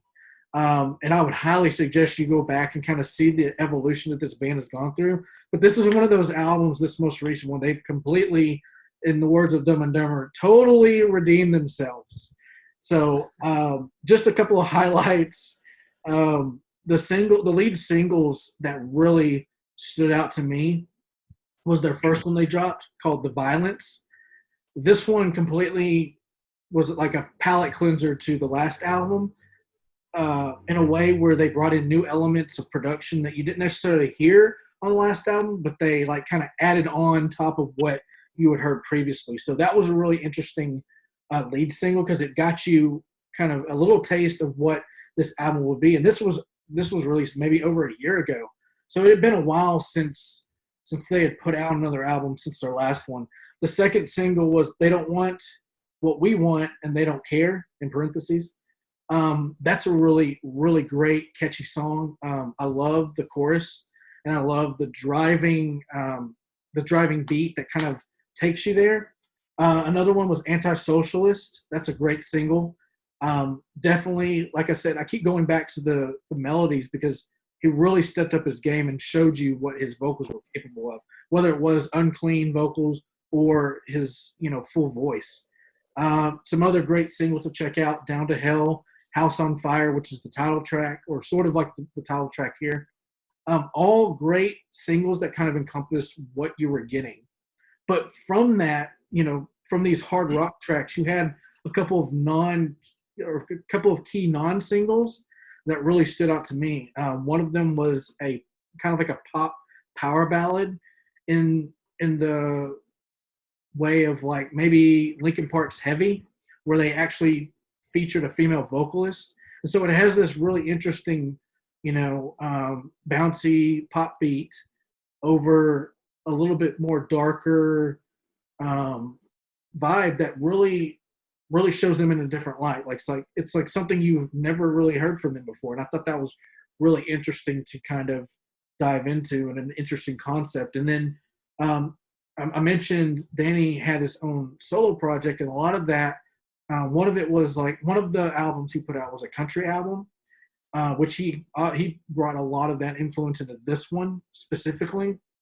And then he recently had done some R&B and soul albums, or little EPs. And also a lot of that was brought into this album. So you have this mashup of all these different influences that they kind of took and applied it to the new version of themselves. So another example of that was All Due Respect, R&B soul influence, and the vocals on that one are just incredible. Lots of vocal runs and ad-libbing, which is something they haven't really done before. Thought that was really neat. And then finally, One Turns to None, which is just like a massive rock anthem. and it has a massive hook to it. It reminded me of like a Fall Out Boy song off of their American Beauty album. It just has this big stadium feel to it. At least like when I'm listening to it and I close my eyes, like my mind immediately takes me to like a giant stadium somewhere. But definitely check out those songs as well as the first singles that I mentioned. But overall, this has to be my favorite album from this band since they've started. And it has made me look at them in a completely different way. And I cannot wait to hear what they are doing next. And hopefully would love to see them live and playing these songs. So yeah, Asking Alexandria, like a house on fire. Definitely check that out. Do y'all have any thoughts on the band or what you know of this album? I never really listened to Asking Alexandria a whole lot until what was their not this most recent album, the album before Alone in a Room. Is that what it was? Yeah. That's the one that definitely caught my attention. Before that, like so I was just kind of like, oh, like I know they're a band, but I'm really, I get what they're about, but it just seemed kind of basic to me. I was like, okay, yeah, whatever. But that album really caught my attention, so they got me excited, and so hearing you describe this new one, I'm like, okay, well they've definitely stepped up their game, and seems like they're taking like kind of a more I don't know, a different type of approach to their songwriting. So yeah, I'm excited to check them out now. Compared to their stuff in the past, it's a more commercial rock sound, but it totally worked for who they are and who they used to be. Like I said, a couple albums before this, they released The Black, which is the first album with Danny back that was the last one they did with him. And then hearing that kind of influenced the next one, which is the one that had Alone in the Room on it. And then hearing that one influence this, I feel like this album is what they had been building towards. I never really dove into Asking Alexandria, any of their stuff, but I do remember the other day you were telling me about this album a little bit. You were just recommending it to me, and I haven't had a chance to sit down with it. So after hearing you talk about it, I'll have to sit down and get off of Jacob Collier and listen to Asking Alexandria on the other side of the spectrum entirely.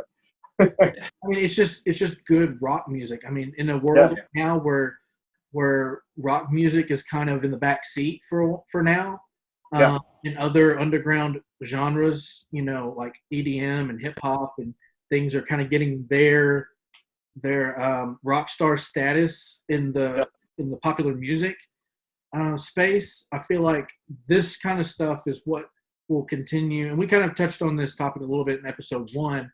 We talked about the band Picturesque, which I think you might be familiar with a little bit. Mm-hmm. But the kinds of things that they did on their most recent album to keep rock music kind of innovative and keeping the genre moving forward. This is a band that is really thinking about that and saying, what can we bring to the table that you may have never heard before, or something that you are maybe familiar with, and kind of turning it on its head and being innovative with it. Yeah, hopefully. Okay, now we're going to move on to our next topic, which is comics. And essentially what we're going to do is we're going to each go around and talk about what we're reading and also what we would like to read. So, Swayde, what do you got for us? I've been reading, and I've got it right here, actually. I've been reading Deadly Class. I've got this, and I've got an entire stack. Pardon me turning around as we're doing this, but I've got an entire stack of Deadly Class. Wow. It's essentially this kid that, kind of a troubled kid, and he gets found by these students for a school of assassins, essentially. A school for assassins and hitmen and murderers. And it's a high school, and they just go to school. I mean, it's almost like a very Japanese anime-esque, how it's based around a high school and kids that have powers. But none of these kids are really super powered or anything. They're just very talented at killing. And it's just a brilliant. I think it's very much akin to more of an art piece than it is a storytelling mechanism, because you look at some of the pages and the way they display the story. Mm-hmm. Like there's one page where they go to a music festival, and when they're at the music festival, the whole 2 pages is a crowd. It's just a crowd photo, and it's from like almost like a drone shot of a crowd. Mm-hmm. And inside of that, there's little tiny boxes that you're jumping to that are pieced into the crowd, and it's what's happening to them in those boxes in those spots in the crowd. Huh. So a guy here trying to sell them drugs, and here a guy swings at them.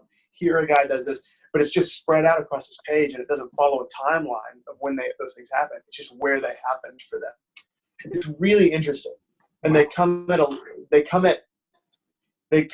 paneling a comic book just a completely different way. I freaking love it. It's so much fun. It's fun to read, and they're easy to get through. I got through the first graphic novel. I got through it in 45 minutes. Wow. And you could really sit down in an afternoon and go through all. I think I have 8. I think I have 8 editions, but you can go through them in an afternoon, and I recommend them. I always recommend them when people talk about comics with me, because I'm not as well versed in like individual comics. I love graphic novels. Like I love Watchmen before Watchmen and after Watchmen. Yeah. So that's where my loyalty sits, sort of, is in graphic novels. So Deadly Class is just, I mean, a freaking work of art. Check it out for sure. The concept kind of reminds me of the Umbrella Academy, if you're familiar with that. It is. I'm about to say that actually, yeah. When I went to I went to a comic store on the corner from me. They used to be called Atomic. They've changed it now, but I went there. It was a few months ago. It's been recent that I've been reading it, but it was a few months ago when I bought them. I went in and I said I'd like to get Umbrella Academy, and he said we are sold out. He said everybody's sold out. It's on back order. And I said, oh well, I guess I'll head out. And he goes, hang on, and he stopped me and he handed me the first issue of Deadly Class. He said, take this home. You live around the corner, right? I said, yeah. He said, take this home. If you like it, come back and pay me for it. If you don't, come back and drop it back in. I said, okay. So I brought the first one home. I went back the next day and bought 8 more. So did you like it? No, not at all.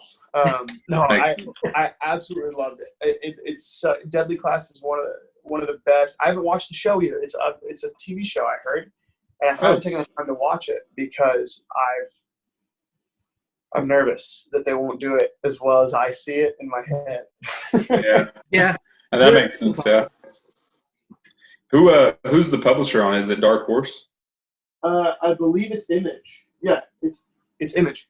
Oh, Image. Oh, okay. Cool. Yeah. So we talked about Image in episode 1, and kind of seeing what they evolved to is really interesting. Starting out with Youngblood, which is what I talked about, Spawn, which is about what I'm going to get into, and then eventually Walking Dead, Saga, Deadly Class, Kick-Ass, and all these other titles that Image has kind of evolved into, less superhero and more character story driven, pieces that it's really interesting. And I assume, like you were saying, that that is a more art driven piece rather than a storytelling kind of book.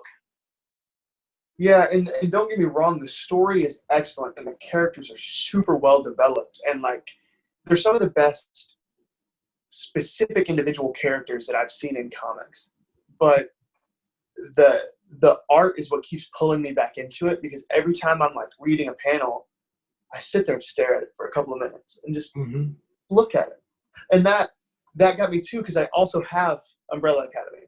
Yeah, that got me with it got me with Umbrella Academy too. The art style, that almost black and white of Umbrella Academy.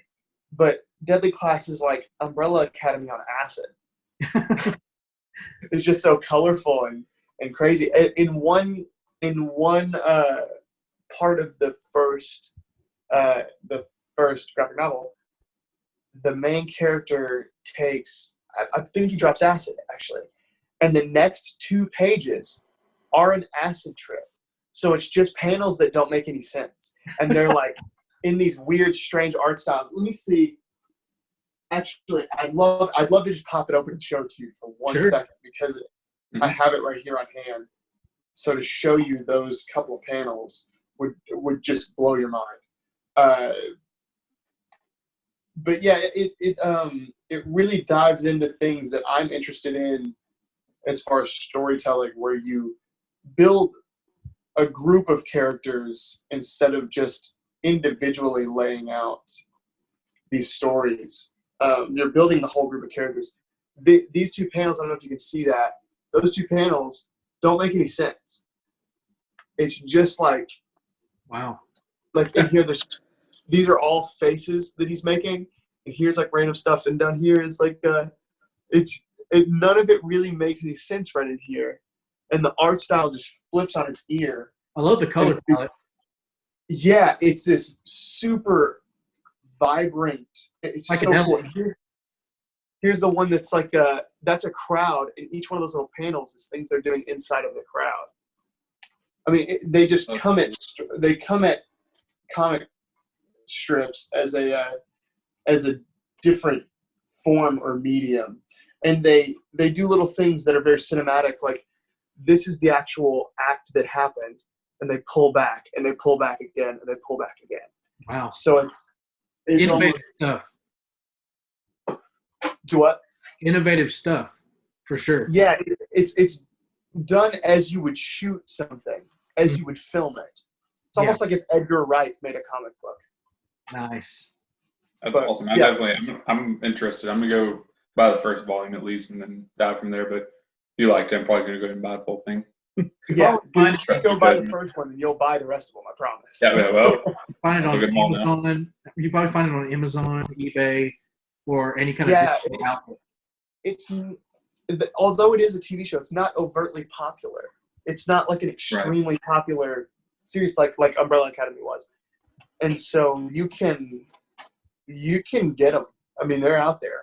They're definitely in stock wherever you go for your comics. So yeah, I always would recommend Deadly Class. And I also, not to make my little section go too long, also been trying to find 3 Jokers, which is like in the Batman universe, and it's 3 different Jokers set in 3 different time frames and 3 different styles, and it looks really interesting. So I want to sit down with that also. But once I get that, I'll pop back on here and talk about it. Nice. Yeah. There you go. That'd be great, because I know your relationship with the Joker is really interesting, as far as like how you've consumed, the material over years and your take on the character and how it's been thrown around in different ways. And especially in comics, like there's already so many Jokers in the movies, but thinking about how many Jokers there have been in the comics and how many different approaches there have been, there's just so many to choose from, and everybody can have their own favorite Joker. Just from the comics, and they go far beyond what the movies have done. Absolutely. Mm-hmm. Absolutely. For sure. All right, Lane, what do you got for us? Well, I'm going to talk about a subject that I also talked about last week, but I don't care because I love it a lot. It's a little different though this time. So it's actually it's Neil Gaiman's The Sandman. But the twist is, it's actually not. Yeah, okay, so there you go. There's Lucifer, which, as we all know, is the Netflix show, which is amazing. But this time, actually, about 4 or 5 days ago, they released a little article about they're coming out with an Audible adaptation of the first 3 volumes of Sandman. So I thought it was going to be a movie.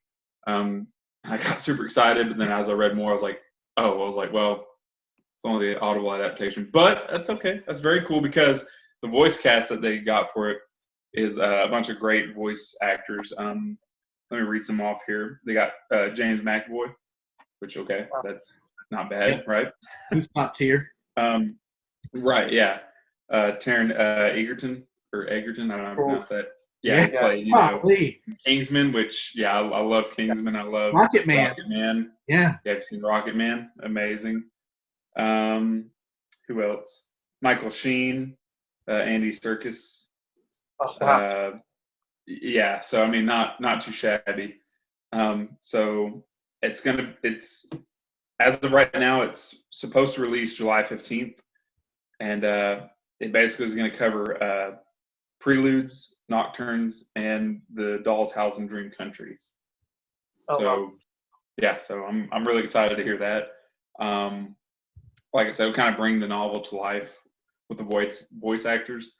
And I wondered, because I was like, it's a really hard comic series to bring to the TV.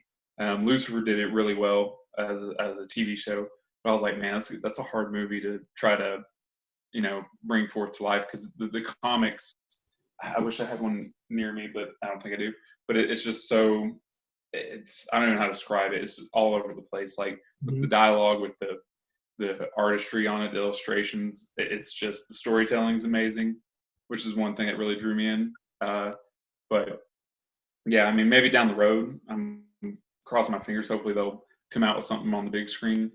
But yeah, that's something I like listening to podcasts and just listening to storytelling. So that's something that would be really cool to hear if anyone's into that. I know, Swayde, you're probably going to want to listen to that, because I know you like storytelling a whole lot. So yeah, that's something to check out. So yeah, July 15th, it'll be coming out. So are these new Sandman universe novels? No, they're not new. They've been released. This is actually, because they revamped it about this time last year, and they split it off into Lucifer, House of Dreams, Books of Magic, and The Dreaming.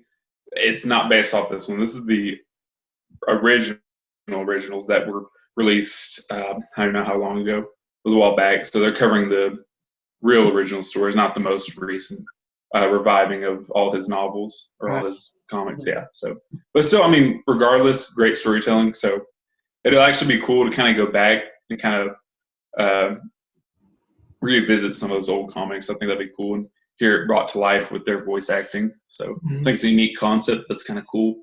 And yeah, just easy. You don't even have to read anything, just listen to it. I mean, if you wanted to, you could buy it, go ahead and buy it, or digitally download it and read along as the voice actors are going over it, to give you not only their interpretation of how the character sounds, but you can literally watch the illustrations and read along. So kind of like having subtitles to it. So I don't know. That might be something I'm going to delve into. And that's under the DC Vertigo brand, correct? Yeah. Mm-hmm. Yeah, DC Vertigo. So. And that's kind of its own brand inside DC, where you've got Doom Patrol, you've got I can't remember off the top of my head, but other titles like that are just way out there, like Sandman and Doom Patrol for sure. Yeah. If you've never checked out DC Vertigo at all, I highly recommend you check that out for those listening. But yeah, that's a great selection. I pulled those two Lucifer comics out. I got those from a buddy of mine who's very close with one of the illustrators at Vertigo, and he sends him boxes of Vertigo comics.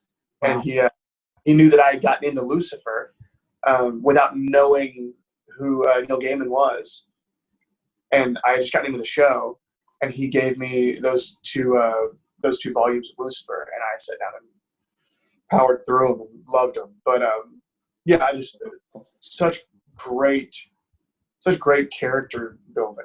Mm-hmm. Neil Gaiman absolutely. He crafts his characters. So my comic that I'm going to talk about is a character from Image Comics. It was the second book released by Image Comics back in the early 90s. So they started out with Rob Liefeld's Youngblood series, which I talked a little bit about in episode 1. And I mentioned I wanted to kind of continue on and read all of basically the history of Image Comics, where it started with those original creators of Rob Liefeld, Todd McFarlane, who is the creator of Spawn, Jim Lee, and Eric Larson. So those guys basically founded Image Comics and changed the whole comic industry back in the early 90s. And so the book that I just started with is Spawn, and I right now only have 1 through 3 of the issues. That's as far as I've gotten. But the storytelling and the visual storytelling in just the first 3 issues hooked me completely. Like, I cannot wait to find issue 4, whether that's the physical or digital. I want to get into it. So basically, for those who don't know much about Spawn or the character, the series, basically it's a story about a guy named Al Simmons, and he was a CIA assassin who actually got killed while he was in the line of duty, which I haven't got to a point where they've fleshed that out yet, but but that's kind of the overall idea, is that he died as a CIA assassin while he was working, and after he died, he made a deal with the devil to bring him back to life to see his wife again. And what happened was he kind of got tricked.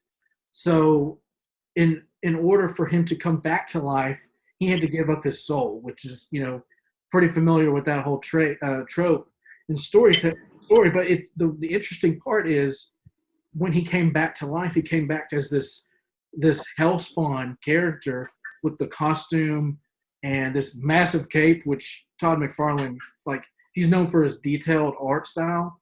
The kind of artwork that he does, it's like kind of like you were saying with Deadly Class. Each thread is like its own art piece in itself. Basically, to get back to that, he comes back to life as this hellspawn, and the big thing is he doesn't remember anything about his life. So once he gives up his soul and comes back as this creature spawn, he doesn't remember anything. But what happens is, and what has happened so far in the first 3 issues, is he's slowly given memories from the devil about who he was, who his wife is, the people around him, his profession, and like in bits and pieces, and it's just tormenting him. His main priority is obviously his wife. That's what he came back for. And in the very first book, he realizes why he came back, and that was for his wife, but he didn't know her name. And so like that whole first issue was like him kind of coming to terms with the fact that he doesn't remember anything and that he's being tortured by the devil.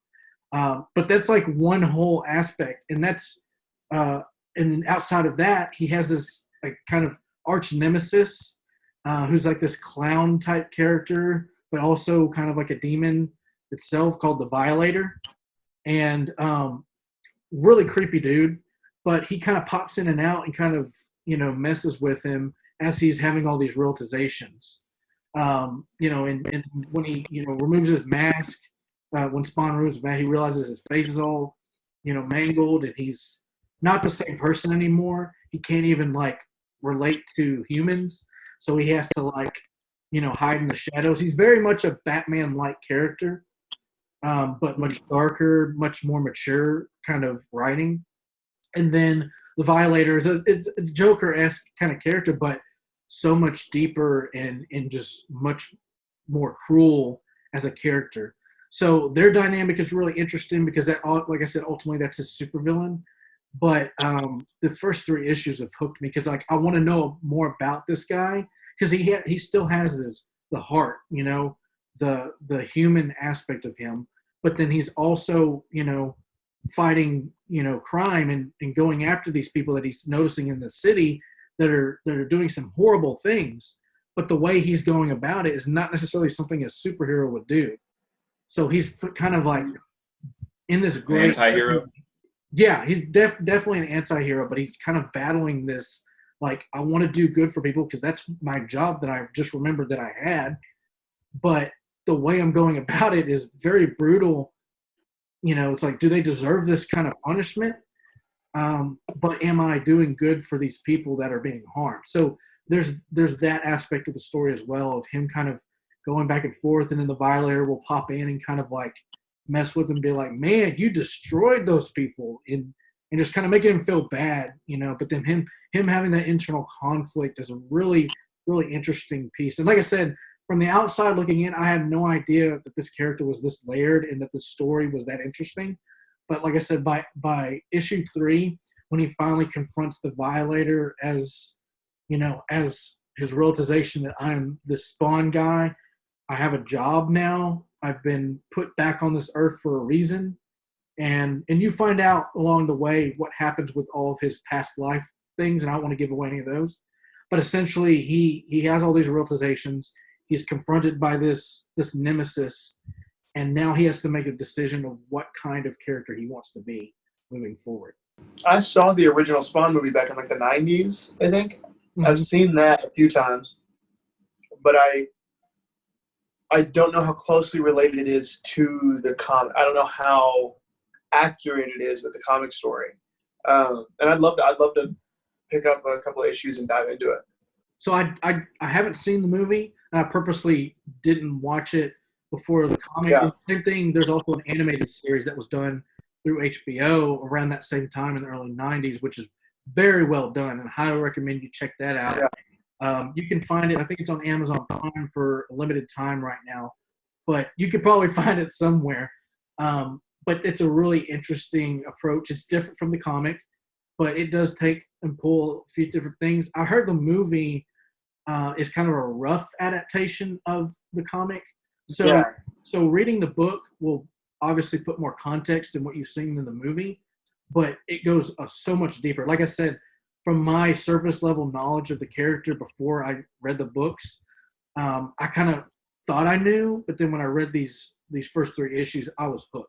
And I'm like, I cannot wait to read the next one. From here, when I get to a point, I'd like to move on to some of the other early Image comic titles like Savage Dragon, Wildcats, Stormwatch, like all these really like epic stories about these, big heroes.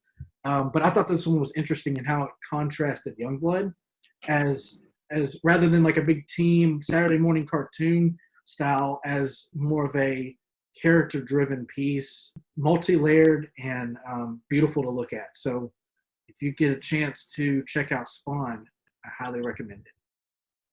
Yeah, I'll definitely look into it for sure. Yeah, absolutely. All right, so that's all the topics for today. I really appreciate everyone tuning in and checking our show out. This was episode 2. We really hope you enjoyed it. We would love to have some feedback. Let us know what you're into. Let us know what you'd like to see on this show. Let us know who you'd like to see on the show. And follow us on all of our social media. And we're really excited to be doing this project. We're having a great time. And just follow us on all social medias.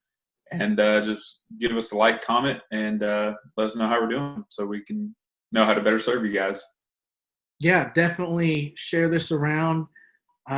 We'll have the clip outs coming at you if you want to check out each segment individually, but definitely share this around and help us build this community, because like Lane was saying, we're doing this for you guys and for the mental health and everything for everyone that's involved in this current situation that we're in right now. And so I'm going to move it over to Swayde. What do you got to promote and plug for us today?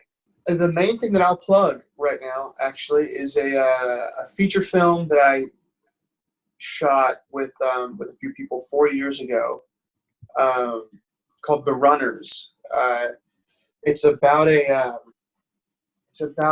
girl who gets taken by the sex trafficking industry in East Texas, and she gets sold into sex trafficking, and her brother and his friend go to save her.